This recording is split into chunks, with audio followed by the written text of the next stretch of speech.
Di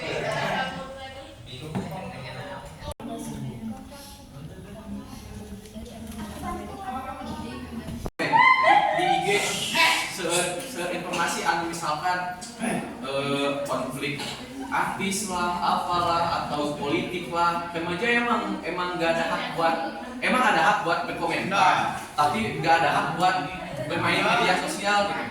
Ketiga. Jadi emang media sosial itu emang gak diciptakan. Jadi media sosial emang tuh diciptakan jam remaja gitu kan. Sudah nges di bejaan kita tadi gitu kan.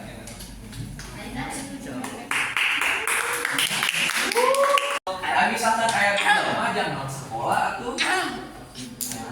Sekarang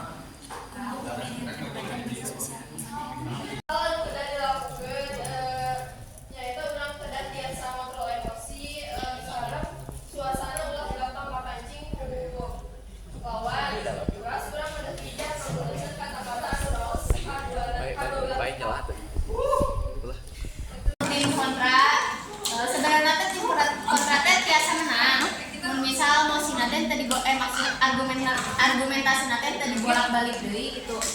Keluar emosi sebenarnya kontra itu dan tim haciri kene gitu timosina tim kontra teh tiasa menang.